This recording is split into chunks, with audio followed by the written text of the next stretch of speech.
Alright, I'm gonna make some bone broth today.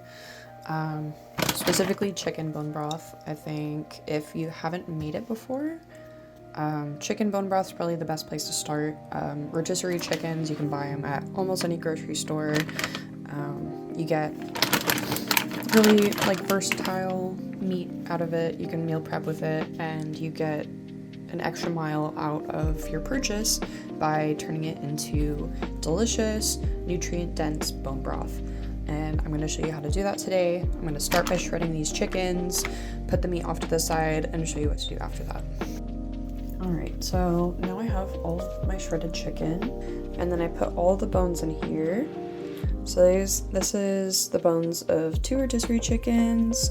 So pretty much I put all of the bones, the skin, any of like the connective tissue, the veins, like anything you pretty much just don't want to eat, goes in here. So I'm gonna top this off with cold filtered water. And I'm gonna fill it up all the way until the bones are almost completely submerged. So one important thing is you're gonna take an acid. So I use raw apple cider vinegar, and we're pretty much just gonna put a splash into there.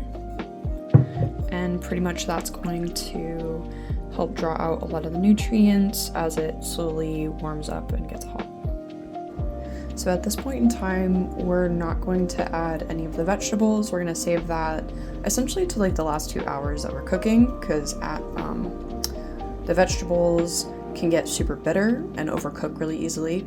So pretty much we're just going to have this, the cold water, the apple cider vinegar, and then I'm gonna add all of my spices. So this is really just kind of like up to your personal preference.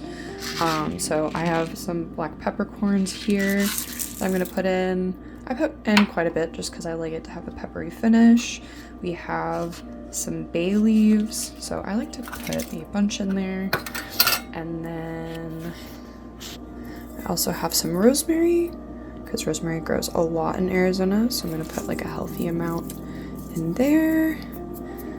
And let's see, and some salt. Now the salt, I would go lighter on the salt. You probably don't even have to add it until the very end, but I'm gonna add some. I'm gonna add about like a tablespoon.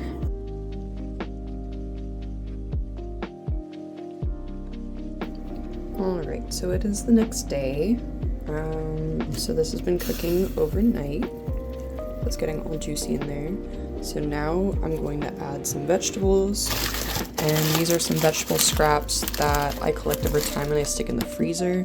So anytime I cut with onions, I save the tops and the skins. This is like a half bag of carrots that was like about to go bad, so I stick them in the freezer. And a good general rule of thumb is for every pound of bones, you want about like a half pound of vegetables.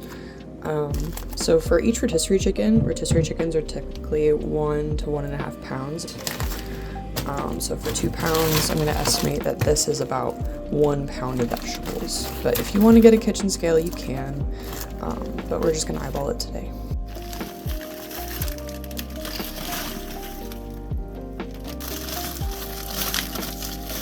So now that I have all my vegetables in there, I'm going to let it cook for about like another 2 hours before we strain it and then we store it.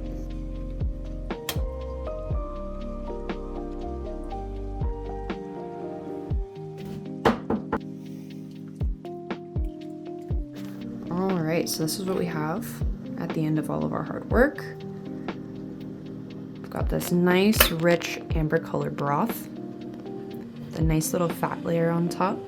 Yeah, it'll just make everything taste better, whatever you put it in. So now I'm gonna take this. It's still super duper hot, so be careful. But I'm gonna put it in jars and show you how to store it. We're going to put them in jars. I prefer jars. You can really use any sort of plastic Tupperware if you really want. But if you're gonna freeze it, what really matters is really just leaving an inch of headspace, which is just empty space inside your container that gives it room to expand when it freezes. So if there's anything you're not going to use within a week, Anything you're going to use within a week, you can just put it in the fridge. But if you're not going to use it within a week, or it's coming to the end of the week, just stick it in the freezer. It defrosts really nicely, and you can put it in soup whenever you want. It's good for about like 3 months in the freezer. But if you want to really take it to the next level, something I started to do with mine, because I make so much of it, is I can it, and that will make it shelf stable for 18 months. But that is not something I expect everyone to do. It is very labor intensive, requires a lot of know-how, but I thought I'd just show it to you just for fun. So I'm gonna jar up a couple of these so I can use this during the week, and then I'm gonna show you my canning process.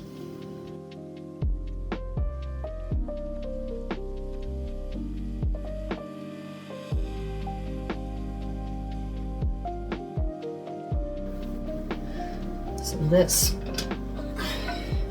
is my pride and joy. This is my pressure canner. I was making so much bone broth, and my demand for it exceeded how much I could stick in my freezer or in the fridge. So I pretty much designated one of my closets to food storage so I can pressure can to my heart's desire and make huge 4-gallon batches of bone broth at a time, which is kind of crazy, but at the same time it's like, well, I'm going through all the effort to make it. So I don't know, it's not that much more effort to can it, if I'm being honest. And the more you do it, the better you get at it. So that's what I do.